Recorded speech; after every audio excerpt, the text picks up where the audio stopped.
Medinipur medical college হাসপাতালে চিকিৎসাধীন এক সংজ্ঞাহীন সংকটজনক রোগীকে চড় মারার অভিযোগ উঠেছে কর্তব্যরত এক নার্সের বিরুদ্ধে।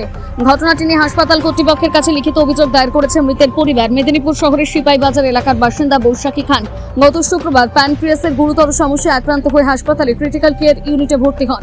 অভিযোগ, শনিবার রাতে সংজ্ঞাহীন অবস্থায় থাকাকালীন কর্তব্যরত নার্স তাকে চড় মারেন, যা স্বচক্ষে দেখেন রোগীর স্বামী। ওই রাতেই পরিবার হাসপাতাল কর্তৃপক্ষকে বিষয়টি জানায়। কয়েক ঘন্টা পর রবিবার ভোরে মৃত্যু হয় বৈশাখী খানের। মৃত্যুর কারণ নিয়ে পরিবারের কোনো অভিযোগ না থাকলেও মৃত্যুর আগে রোগীর সঙ্গে দুর্ব্যবহার করা হয়েছে বলে দাবি করা হয়েছে। হাসপাতাল সুপার ইন্দ্রনীল সেন এই বিষয়ে কি জানিয়েছেন শোনাবো।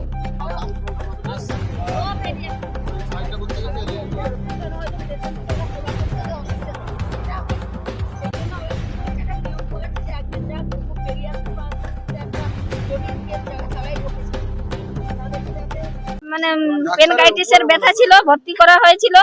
ভর্তি করার পরে যন্ত্রণা হচ্ছে তারপরে ওরা দেখলো, তারপর আমি সেখানে ছিল। তারপরে বলছে কি যে ওর হাত বাঁধ, পা বাঁধ, চিৎকার করছে। ওর ব্যথা যন্ত্রণা হচ্ছে বলে তো চিৎকার করছে। তারপরে বলছে এ কি পেশেন্টকে নিয়ে চলে এসছে, নেশা করে এসছে, রুগী আবার নেশা করে আসবে, এর জন্য অত্যাচার। এর জন্যই বলা হয়েছে যেরকম আগামী আর কেউ যদি পেশেন্টকে দেখার জন্য যাবে, ডাকবে যে ডাক্তার বাবু ডাকছে বাড়ির লোককে, এবার বাড়ির লোক যে যাবে সময় তো লাগবে, ওরা এসে বলবে তখন তো আমরা যাব। এবার দেখবে গার্ড গুলো যেরকম কুকুরের মতো মেজাজ করে ওরা। আমরা আপনি মেজাজ দেখাচ্ছেন এখানে, আমরাকে বলেছেন আমরা যাচ্ছি তো নাকি, আপনার বলার সঙ্গে সঙ্গে তো যাচ্ছি। হ্যাঁ, ওইগুলা করবে, ওই গার্ড গুলো থাকে। তারপরে কি করেছে আমাদের তো বাড়ির লোক, তার স্বামী ওই ঢুকছে, সিস্টার কি করছে এক থাপড় মেরেছে ওর গালে। ও স্বামী যতই করে ওর গায়ে তো লাগবে, বউকে মারছে, ও অসুস্থ। তাই জন্য ওকে বলা যাচ্ছে এরকম কেন আপনারা ব্যবহার করছে, যেরকম অন্য পেশেন্টের উপরে যেরকম এরকম ব্যবহার যেরকম না হয়। এই জন্যই আমাদের অভিযোগ জানানো হলো, পুলিশকে জানানো হলো, সবাইকে জানানো হলো। পেনকাইটিসের ব্যথা বলছি যে ভর্তি করে, তারপরে বললো সুগার বেড়ে গেছে, তারপরে বললো প্রেসার কমে গেছে, আবার প্রেসার বাড়লো। মেয়েটা ভালো, মেয়েটা সব সময় বলে আমাকে বাড়ি নিয়ে চলো, এরা না ইঞ্জেকশন দিয়ে ওষুধ দিয়ে আমাকে মানে দুর্বল করে দিবে। আমার না মা, তুই ভালোই থাকবি, এ করবি। রাত্রে ভালো দেখে গেলাম, সকালে তো ঢুকতে তো কাউকে দিচ্ছে না, যে পেশেন্টকে দেখবে কেমন আছে। পাশের মেয়েগুলো বলছে তোমরা বাড়ির লোক ছিলেনই, জানো জল জল করে না মেয়েটা যেরকম কিরকম ইয়ে হয়ে গেল। না, চিকিৎসার জন্য নাই, মানে চিকিৎসা করছে ভালো, কিন্তু ব্যবহারটা মানে পেশেন্টের সঙ্গে ব্যবহারটা ভালো করছে না। মা ধর সিস্টাররা করছে, এই বলছে নেশা করে এসছে, এই বলছে অমুক করে এসছে, এইগুলা কেন বলবে? বৈশালী খান, বাড়ি সিপাহীবাজার। আপনার নাম? সাইরা বিবি। কি হন আপনি? আমি কাকি সাহেব। কি বিষয় আছে? বিষয় বলতে আমাদের ওয়ার্ডে 2 নম্বর ওয়ার্ডে বৈশাখী খান একজন ভদ্র মহিলা, 28 বছর 30 বছর বয়স হয় মানে হবে। তো প্যানক্রিয়াসের যন্ত্রণা হয়েছিল, তো সেই জন্য ওকে হসপিটালে অ্যাডমিট করেছিল পরশুদিন। 3 মাসে একটা বাচ্চাও আছে, কিন্তু হসপিটালে অ্যাডমিট করতে সিরিয়াস বলে ওকে শিশুতে দিয়েছে। তো শিশুয়ের যে আমাদের যে মানে ইয়েরা আছে, মানে কি বলবো, স্টাফরা আছেন, ওই রাতে বেলা যারা থাকেন খুব মানে রাফ ব্যবহার করেছে আর কি। তো ওনার হাজবেন্ড যখন ঢুকছে তখন দেখছি ওনাকে কোনো ডক্টর মানে সিস্টাররা এক থাপ্পড় মেরেছে। তো যাই হোক, কারো স্বামী যদি চিকিৎসাধীন অবস্থায় রোগিনীকে থাপ্পড় মারা হ্যাঁ মেরেছে, এবার সেটা ওনার হাজবেন্ড দেখেছে, নিজের চোখে দেখেছেন। তো তারপরে যে সিকিউরিটিরা আছে তারাও ঢোকার সময় যখন ঢোকে তখন একটু ওরা মানে এ করে আর কি, মুখটুক করে। এবারে হয়তো সেটা পেশেন্টের ভালোর জন্যই করে, কারণ পেশেন্টরা হয়তো 2জন 4জন একসঙ্গে ঢুকে গেলে সিস্টারদের বা ডাক্তারদের দেখতে অসুবিধা হবে, সেটা ঠিক আছে।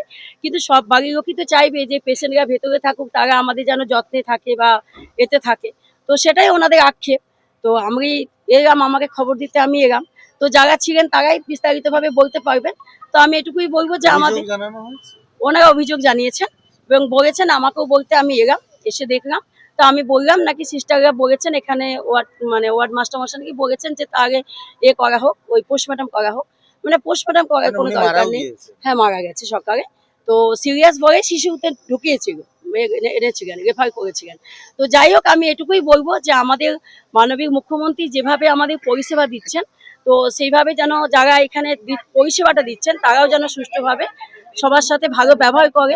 কারণ রুগীর বাড়ির লোক চাইবে এইটুকুই, হয়তো সবাই হসপিটালে আসে, কেউ হেসে যায়, কেউ কেঁদে যায়, কেউ পাতারে যায়, কিন্তু যাতে পরিষেবাটা যেমন ঠিক মতো হয়, তার সাথে সাথে যেন পেশেন্টের সাথে যেন ব্যবহারটাও ভালো হয়, আচার আচরণটাও ভালো হয়। এটাই আমি একজন জনপ্রতিনিধি হিসাবে আমিও চাইবো, যেন সব বাড়ির পেশেন্টদের সাথে যেন ভালো ব্যবহার করা হয়, এবং বাড়ির যারা লোকরা আসবে তারাও কিন্তু অনেক জ্বালা যন্ত্রণা নিয়ে হসপিটালে আসে। এই যে দুর্ব্যবহারের অভিযোগ, এটা তো প্রথম না, এটা বারবার সামনে এসেছে। সিস্টাররা বারবার দুর্ব্যবহার করেছে, ব্যবস্থা তো হয় এবারে না। দেখুন, সিস্টাররা তো সবাই সমান নয়, এবারে কোন সিস্টার করছে তাহলে আমার মনে হয় সেই সিস্টারকেই, সবাই তো খারাপ নয়, এবার তাদের মধ্যে যিনি করেছেন তার নাম দেখে চিহ্নিত করে আমার মনে হয় তার ব্যবস্থা নেওয়া হবে, প্রশাসন তার ব্যবস্থা নিক। কারণ আমরা তো দেখুন, যারা থাকবে একমাত্র বাড়ির লোকই বুঝতে পারবে কি হয়েছে না হয়েছে, যে সামনে ছিল আমাদেরকে মুখের কথা বলছে, আমরা সেগুলো শুনছি। কিন্তু আমি এটুকুই বলবো, সবার কাছে আবেদন রাখবো, বা যে আমাদের মাননীয় মুখ্যমন্ত্রী যেভাবে আমাদেরকে পরিষেবা দিচ্ছেন, আমাদের যেসব সিস্টাররা বা ডাক্তাররা বা নার্সরা যারা আছেন এখানে, তারা যেন পেশেন্টের সাথে ভালো ব্যবহার করেন, এবং যে বাড়ির লোকেরা আসবে তারা অনেক অসহায় হয়ে কিন্তু হসপিটালে ভর্তি করেন, তাদের সাথেও যেন একটু ভালো ব্যবহার করেন, এটুকুই আমি আশা রাখবো। হ্যাঁ বলুন। হ্যাঁ বলছি স্যার, একটা আজকে গতকাল রাতে একটা ঘটনা ঘটেছে। একজন পেশেন্ট সিসিইউতে ভর্তি ছিল, সিপাহী বাজার এলাকার বৈশাখী খান। তোর বাড়ির লোকের অভিযোগ যে নার্স নাকি মারধর করেছে, এসব দুর্ব্যবহার করেছে ওই পেশেন্টের সঙ্গে। মারধর কখনো কেউ করে না। অনেক সময় পেশেন্ট খুব রেস্টলেস হয়ে গেলে পরে তখন হয়তো তাকে একটু ধরে ওঠাতে হয়, বসাতে হয়, একটু জোর মানে শরীরে শক্তি প্রয়োগ না করলে তাকে একটু উঠে বসানোও যায় না, আচ্ছা, এটাকে মারধর বলে না। আমি খোঁজ নিয়ে দেখছি এরকম হয় না কখনো। না যেটা অভিযোগ করছে তাহলে ওটার মানে কি ব্যবস্থা নিবে? পেশেন্টকে কোনো মারধর করার জন্য পেশেন্ট ভর্তি হয় নাকি? আচ্ছা আর নার্সিং স্টাফের হঠাৎ করে পেশেন্টের সঙ্গে কিসের শত্রুতা হবে যে সে মারধর করবে, আচ্ছা, তাই না? হ্যাঁ এরকম নয় ঘটনাটা। তবে কথা হচ্ছে, রেস্টলেস পেশেন্টকে অনেক সময় আমাদেরকে হ্যান্ডেল করতে গেলে একটু ফোর্স দিয়েই ধরতে হয়। আপনি আচ্ছা। নিজেই ভাবুন না, হুম আপনারই বাড়ির লোক যদি খুব হাত পা ছুটতে থাকে রেস্টলেন্ট, তখন তাকে একটু কাম ডাউন করতে গেলেও তো ধরে বসাতে হয়। আচ্ছা সেটাকে তো নিশ্চয়ই মানে মারধর বলে না, তাই না? আচ্ছা, না তাহলে অভিযোগটা যেটা করছে ওটা কি উনি খোঁজ নিয়ে মানে তদন্ত করা না, ঠিক হবে? আছে, যদি খুব মনে হয় ওনারা লিখিত দিন, আমি তাহলে এনকোয়ারি করে দেখবো। ওরা লিখিত দিয়েছে স্যার। ঠিক আছে, আমি দেখবো, আমি তদন্ত করতে বলবো। ওকে ওকে ওকে।